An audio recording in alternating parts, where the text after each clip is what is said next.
Must visit place. Metro rail ধরে নেমে পড়লাম Jatin Das park road metro স্টেশনে। আর গেট নাম্বার 1 থেকে বেরিয়েই ধরে নিলাম অটো আমাদের ডেস্টিনেশনের জন্য। Hello viewers and welcome to my channel Mita's diary. তো আজকে চলে এসেছি আলিপুর জেল মিউজিয়াম। এই যে দেখতেই পাচ্ছেন আমার পেছনে। তো চলুন আপনাদেরকে আগে এটা ঘুরিয়ে নিয়ে আসি।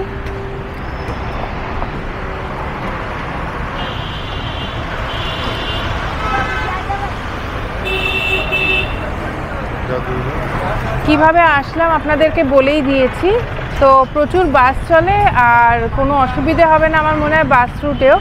যে কোনো বাস বললেই হবে যে আলিপুর জেল মিউজিয়াম যাব।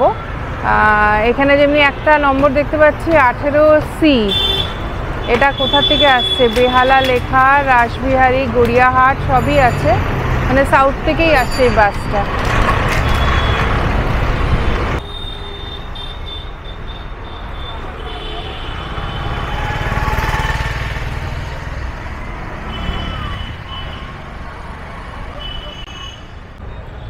আচ্ছা, এখানে light and sound show, entry ফিজ 100 টাকা করে, আর মিউজিয়ামের এন্ট্রি যেটা আমরা আজকে যাব 30 টাকা করে। এইদিকে টিকিট ঘরটা।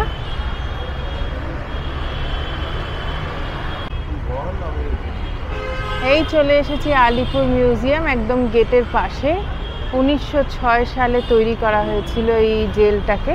তবে এখন আর এটা জেল নেই, এটা এখন মিউজিয়াম। ঠিক টিকিট কাউন্টারের উল্টো দিকে।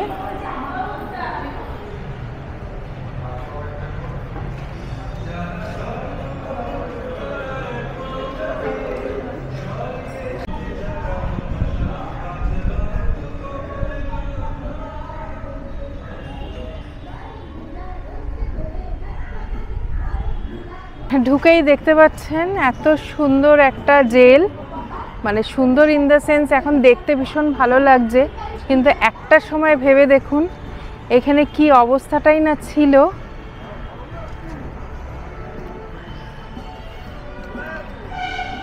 আচ্ছা, এই ঢুকতে ঢুকতেই দেখতে পাচ্ছি এখানে একটা কফি হাউসও আছে। এই ওপরটাতে কফি হাউস। এন্ট্রিটা এই সামনে নিচের থেকেই আছে।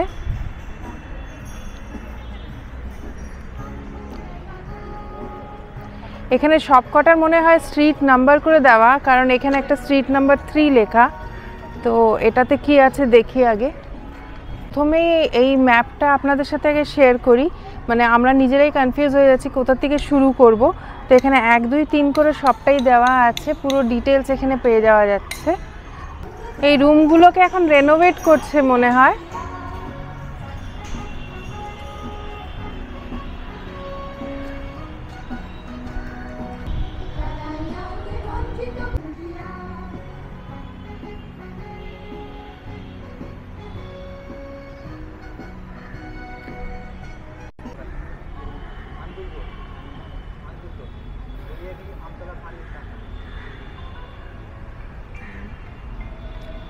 এদিকটা হচ্ছে স্ট্রিট নম্বর 4।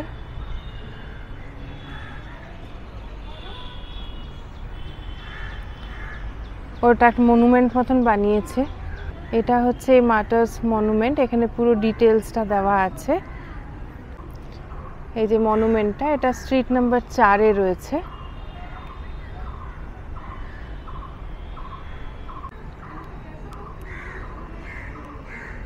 এই শহীদ মিনারের পেছনেও দেখতে পাচ্ছেন জেলের বেশ কয়েকটা কামরা।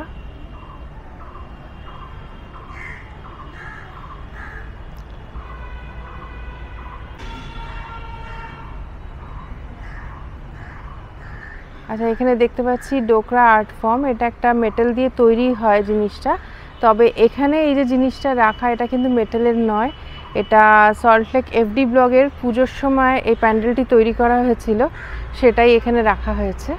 শহীদদের নাম সমেত রাখা আছে। প্রথমে ওপরে হচ্ছে দীনেশ মজুমদার, তারপরে রমাকৃষ্ণ বিশ্বাস, তারপরে দীনেশ গুপ্তা, প্রমোদ চৌধুরী আর অনন্ত হরি মিত্র। চলুন এবারে স্ট্রিট নাম্বার 1-এর দিকেই এগিয়ে যাচ্ছি। এদিকটাতে কি আছে দেখে নি। আচ্ছা, এখানে হচ্ছে নেহেরু সেল। এখানে জওহরলাল নেহরুকে এখানে রাখা হয়েছিল।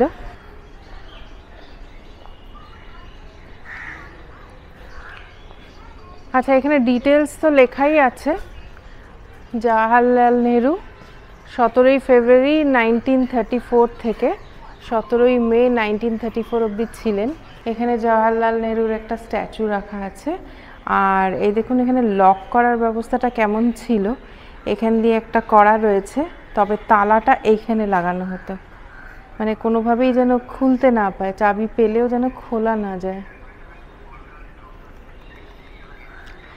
এখানে একটা কিউআর কোড দেওয়া আছে, এটা দিলে সব ডিটেলস পাওয়া যাবে। আচ্ছা, কিউআর কোডটা স্ক্যান করছি।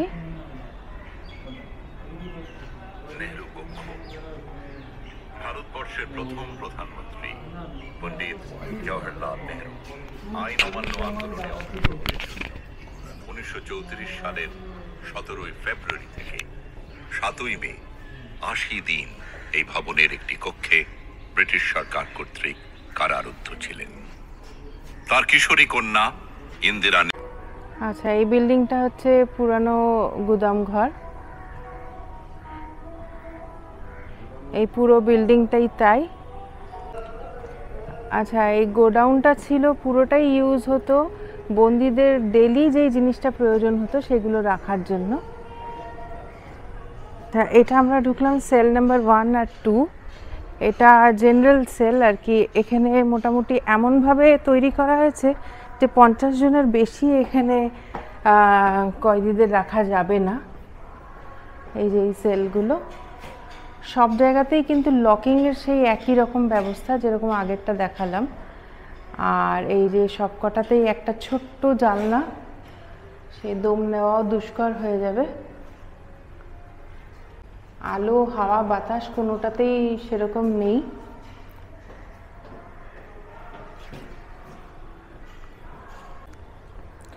এই যে পরপর এখানে সেলগুলো,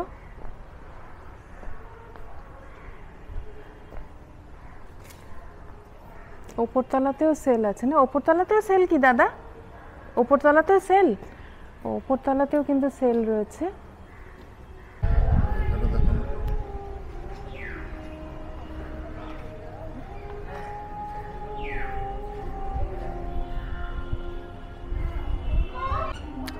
আচ্ছা, এটা হচ্ছে কন্ডেমনেশন রুম, মানে ফাঁসির আগের দিন বন্দীদেরকে এই রুমগুলোতে রাখা হতো।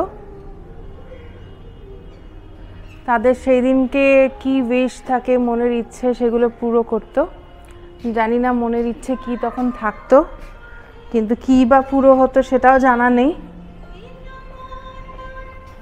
এইভাবে করে বন্ধ রাখা হতো। এরকম অনেকগুলো সেল আছে, পরপর অনেকগুলোই সেল দেখছি। আর এখানে দেখুন শোয়ার খাট, এখানে এটা শক্ত পাথর দিয়ে তৈরি। অন্য সেলগুলোতে কিন্তু এটাও দেখতে পারিনি, এখানে রয়েছে যেটা। আর এই সেলটা সবচেয়ে বড়, এখানে দুটো শোয়ার জায়গা আছে। আর এখানে কয়েকটা জানলাও দেখতে পাচ্ছি একটু বেশি, মানে প্রচুর লোক ঢোকানো হতো বোঝা যাচ্ছে।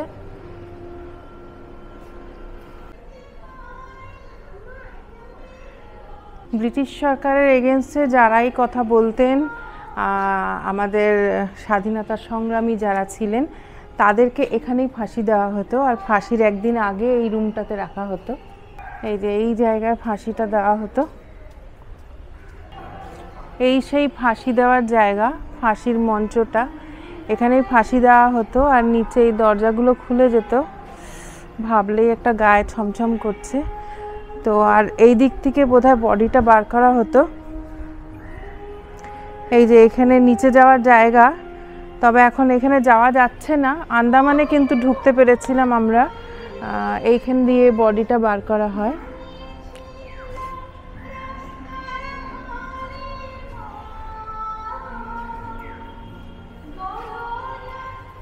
আর অনেক সময় ফাঁসি দেওয়ার পরেও ওরা কনফার্মেশনের জন্য আর একটা রুমে নিয়ে যেত। তো চলুন সেই রুমটায় নিয়ে গিয়ে কী করতো সেটাও আপনাদেরকে একটু জানিয়ে দিই। মানে বলে বোঝাতে পারছি না, আমার গলা পুরো চোখ হয়ে আসছে এই জায়গায় এসে। একদম মানে এত ভার হয়ে যাচ্ছে গলাটা, আমি কথাও বলতে পারছি না। তো যাই হোক, এরপরে এই অটোপসি রুম এটাকে বলছে, তো সেখানে নিয়ে যাওয়া হতো, কারণটা আপনাদেরকে জানাচ্ছি।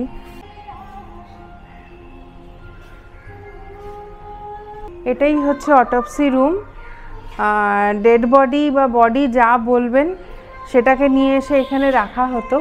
আর ফর কনফার্মেশন তাদের হাতের নাস, পায়ের নাস কেটে দেওয়া হতো, মানে কোনোভাবেই যেন তারা জীবিত না থাকে সে কারণেই কাটা হতো। আর সেই রক্তটা এই নালাটা দিয়ে বয়ে চলে যেত।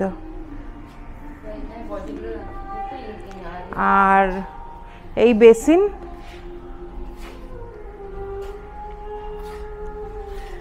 আর এটাই হচ্ছে বেসিন যেখানে ওই হাত ধোয়া হতো, রক্ত ভরা হাত এখানে ধুয়ে পরিষ্কার করা হতো। জানি না কি পরিষ্কার হতো, কিন্তু এখানে হাত পরিষ্কার করা হতো।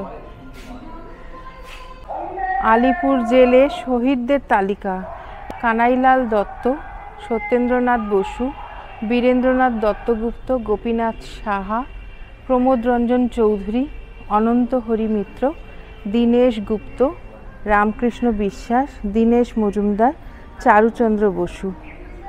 এই নামগুলো এখানেও ইংলিশে দেওয়া আছে।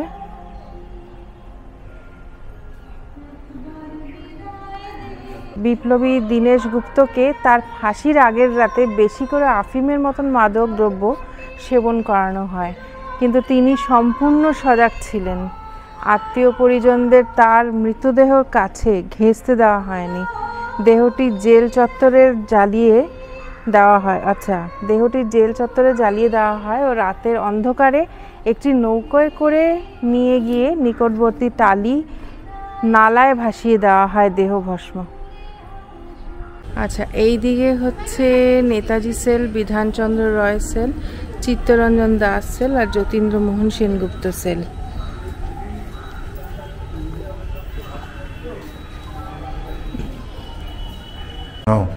পশ্চিমবঙ্গের দ্বিতীয় মুখ্যমন্ত্রী।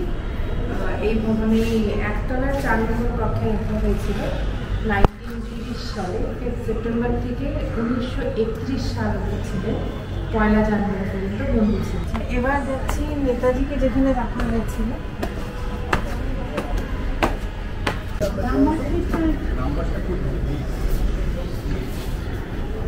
এই কক্ষে নেতাজি ছিলেন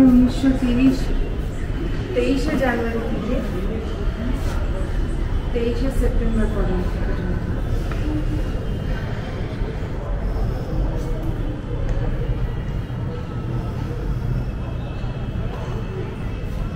দেশবন্ধু চিত্তরঞ্জন দাসের এটা সেলটা।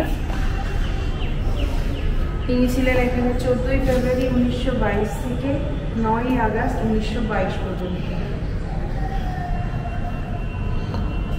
দেশপ্রিয় যতীন্দ্রমোহন সেনগুপ্ত এপ্রিল 1930 এবং 22 অক্টোবর 1932 থেকে 5 জুন 1933 পর্যন্ত ছিলেন এই কারাকক্ষে। এখানে এখন পুলিশ মিউজিয়ামও করেছে, যেখানে একদম অরিজিনাল গানস, অ্যামিউনেশন সব রয়েছে আর্লি 20th সেঞ্চুরির, যেটা ইউজ হয়েছিল ইন্ডিপেন্ডেন্স অফ ইন্ডিয়ার সময়। এখানে পুরো ডিটেলসটা লেখা আছে। তো চলুন ভেতরে গিয়ে দেখি। এইটাই হচ্ছে পুলিশ মিউজিয়াম। তো চলুন।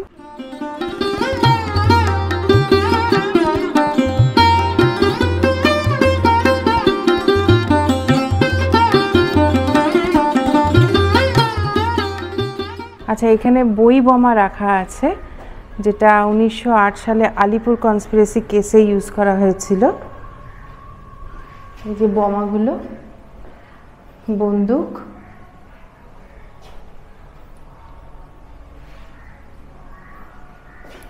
আর এই যে এইগুলো সব বম, নানান ধরনের বমের এগুলো শেল আর কি। এটা আয়রন বম শেল। আর এই যে এটা হচ্ছে বুক বোমা। এখানে ঢাকা কনস্পিরেসিতে যেটা ইউজ করা হয়েছিল সেই বন্দুক আর বোমা রাখা।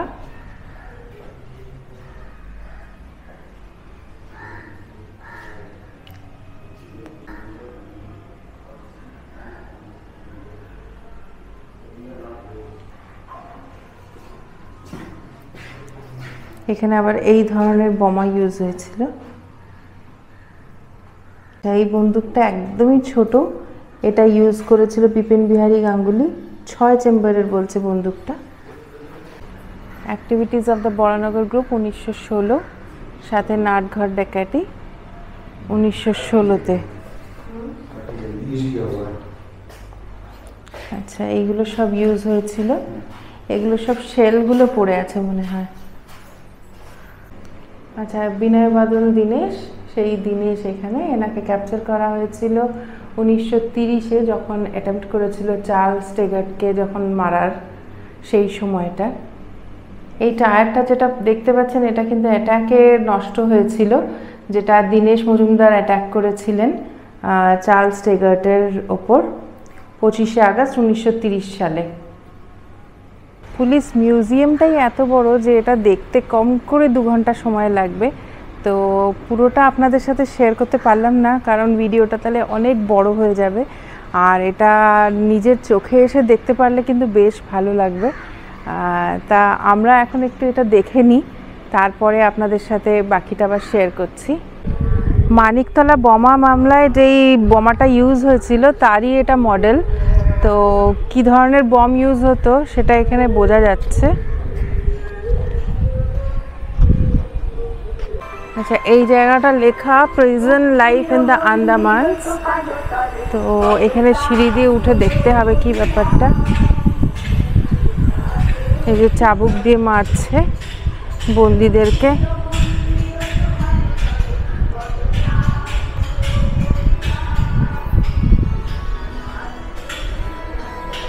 আচ্ছা, ভেতরে একটা ভিডিওই আছে। আন্দামানটা এখানে পুরো তুলেছে, যেটাকে আমরা সেই সেলুলার জেল বলে জানি, আন্দামানের সেলুলার জেলের মডেল। তবে এখন যতদূর আমার জানা এখানে সবকটা জেল এখন আর নেই, সম্ভবত 2টো রয়েছে খালি এরকম।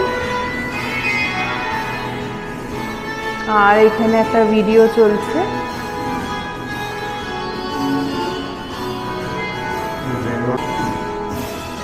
আন্দামানের কালাপানি সাজা যারা পেয়েছিল, যারা বেঙ্গল থেকে ছিল, তাদের নাম এখানে তুলে রাখা আছে।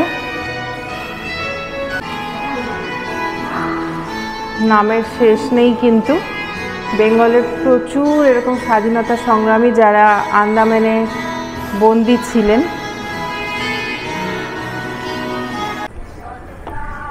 আন্দামানে প্রিজনার্সরা কেমন থাকতো সেটার ডিটেলসটা নিচে রয়েছে, আপনাদেরকে শেয়ার করলাম। আর এই ওপরে উঠে দেখি কি আছে।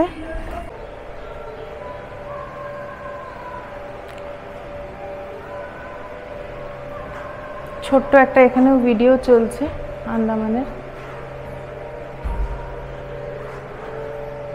আর কিভাবে রাখা হতো।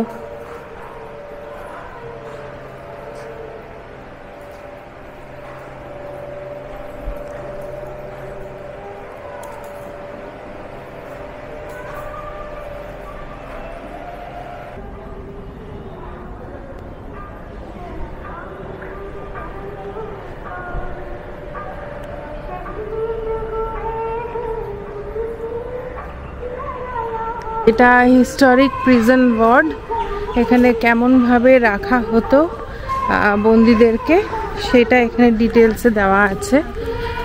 সম্ভবত মডেল তৈরি করে এখানে রাখা।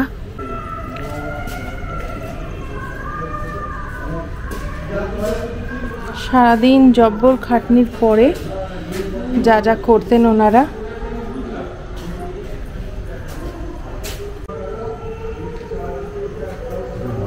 এই চাবুকটা দেখুন কেমন, পুরো কিল দিয়ে তৈরি।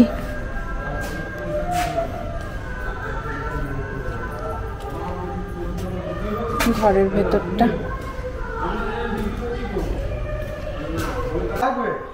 কিন্তু আমাদের যদি ফল হয় তখন লোকজন নেই, গ্যাস নেই, ছোট বড় কথাগুলো দিচ্ছে ওদিকে বাঁচতে পারে, আমাদের বেলায় বাঁচছে না। ওদের নিজেদের তো বাইরে বেড়েছে, আমাদের বেলায় 2 টাকা একটা চেষ্টা কিনে একটা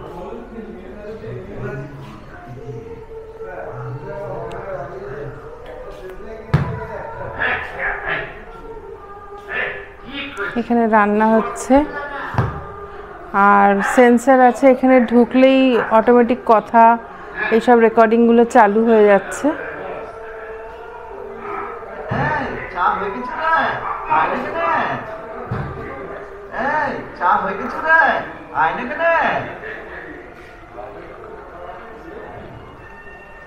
এখনো অনেক কাজ বাকি। মুখ তোল, তোল, চোখ মুছ, আমাদের যে পারতেই হবে। আচ্ছা, এবারে যাচ্ছি নজরুল সেলে। এই তবে এখানে ব্যারিকেড করা আছে, মনে হয় ঢোকা যাবে না। এখানটা নজরুলকে রাখা হতো। আচ্ছা, এই বাদিকে আছে জায়গা।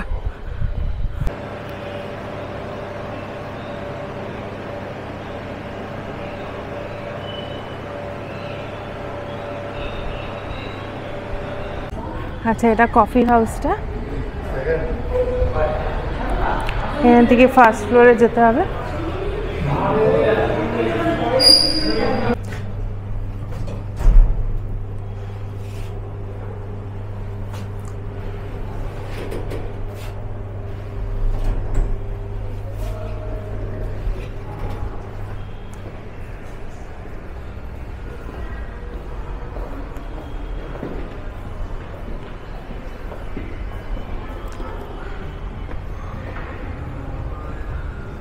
এসেছি, এবারে মেনুটা শেয়ার করছি।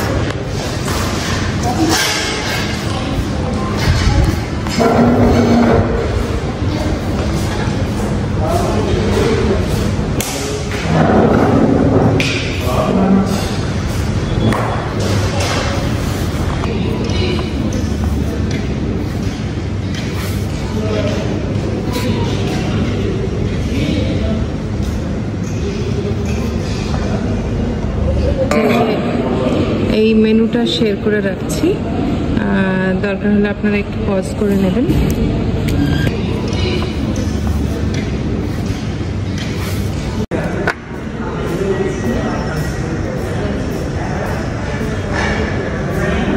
এটা নিয়েছি গ্রিল ফিশ লেমন বাটার, এটার প্রাইস 250 টাকা।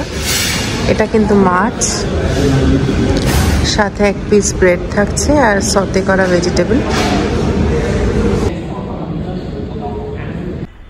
আচ্ছা, ভিডিওটি তাহলে এখন এখানেই শেষ করছি। আর কেমন লাগলো ভিডিওটা সেটা একবার জানাবেন।